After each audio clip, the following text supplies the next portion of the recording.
আরো বুঝতে পারছেন ধন্যবাদ। এর আগে লাস্ট কবে করছিলেন কেন?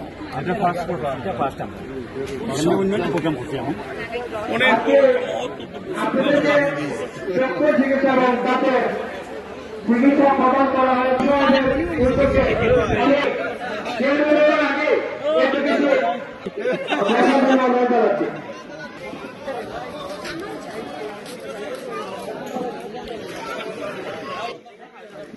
হবিগঞ্জ সদর ৩ আসনের বাংলাদেশ জাতীয়তাবাদী দল এবং চক্ষু চিকিৎসার জন্য বিনামূল্যে এই আয়োজনে উপস্থিত এই আমাদের হবিগঞ্জের ঐতিহ্য সুলতান শেখ হাবিব সাহেব বাড়ির সুযোগ্য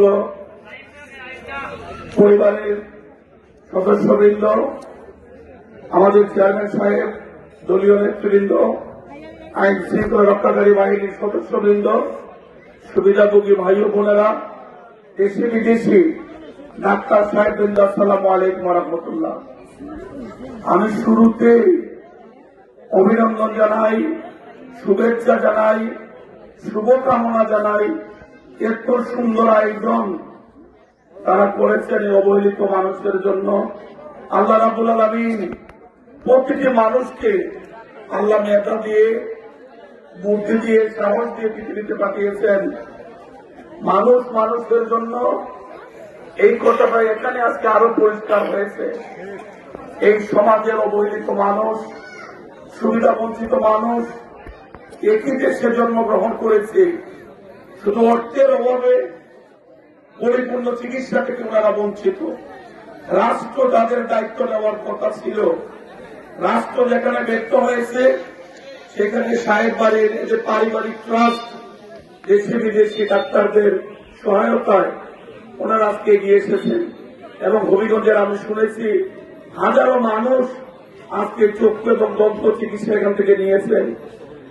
লস্করপুর ইউনিয়ন বিএনপি যারা আছেন, এই পবিত্র মাটি, লস্করপুরের পবিত্র মাটি, আওয়ামী লীগ যে কোনো কারণে রাজনৈতিক প্রতিহিংসার বশবর্তী হয়ে প্রতিপক্ষকে নাজেহাল করার জন্য এই মাটিকে কলঙ্কিত করেছিল। আপনারা জানেন এই মাটি সেই মাটি যেখানে আমাদের অহংকার, এই হবিগঞ্জ ৩ আসনের সাবেক এমপি, দেশের সাবেক অর্থমন্ত্রী শাহেদ কিবরিয়া সাহেবকে এই ইউনিয়নের বোদ্দারবাজার নামক স্থানে হত্যা করা হয়েছিল।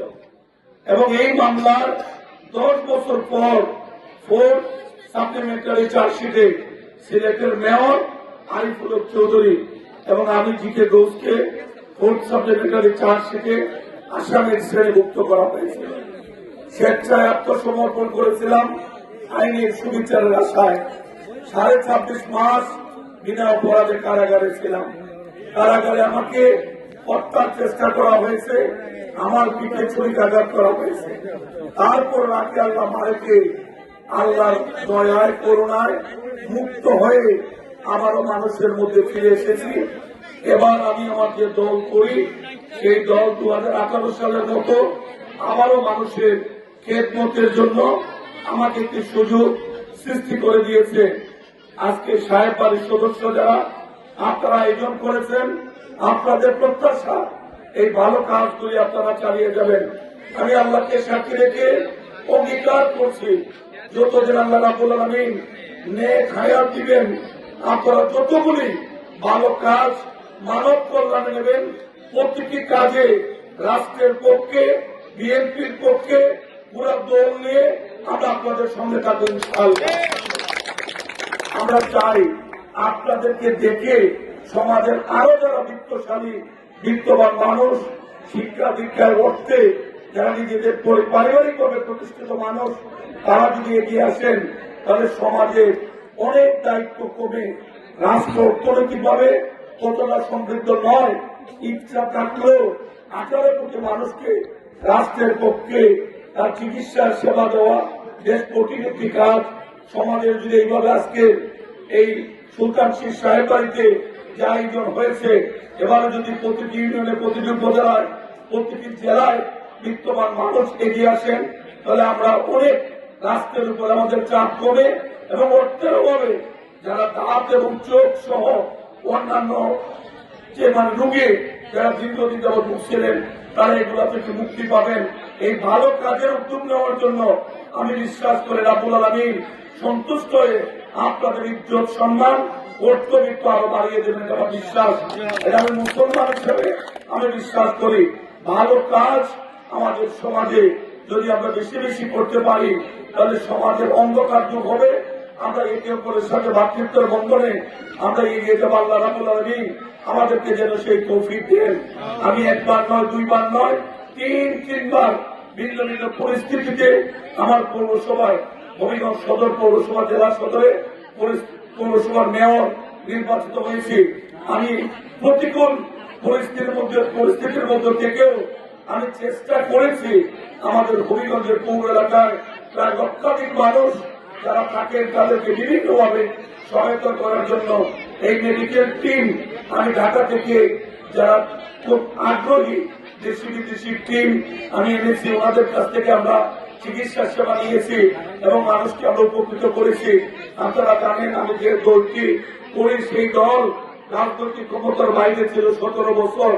এই প্রতিকূল পরিস্থিতির মধ্যে আমি আমার সামর্থ্যের মধ্যে থেকে পৌরবাসীর পাশে থাকার চেষ্টা করেছি বলে আমি সিলেট কারাগারে ভিন্ন মিথ্যা কিবিয়া হত্যা মামলায় বন্দী থাকার পরেও হবিগঞ্জ পৌরবাসী আমাকে কারাগারে রেখে আমার প্রতীক দানের শীর্ষে তারা আমাকে ভোট দিয়ে আবারও খেদমতের সুযোগ দিয়েছেন।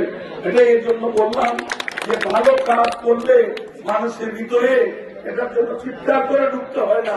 ভালো কর্মই মানুষের ভিতরে দোয়ার জায়গা, ভালোবাসার জায়গা তৈরি করে দেয়। এই সাহেব বাড়ির আজকের আয়োজন আপনারা ধরে রাখবেন। নিশ্চয়ই আল্লাহ রাব্বুল আলামিন এই উদ্যোগের উসিলায়, এই সেবার উসিলায় আপনাদের যারা মুরব্বীরা দুনিয়া থেকে বিদায় হয়ে গিয়েছেন তাদেরকে আল্লাহ নিশ্চয়ই এই কর্মকে উসিলা করে জান্নাতুল ফেরদৌসের মেহমান হিসাবে আল্লাহ কবুল করুন। এই দোয়াটি করছি।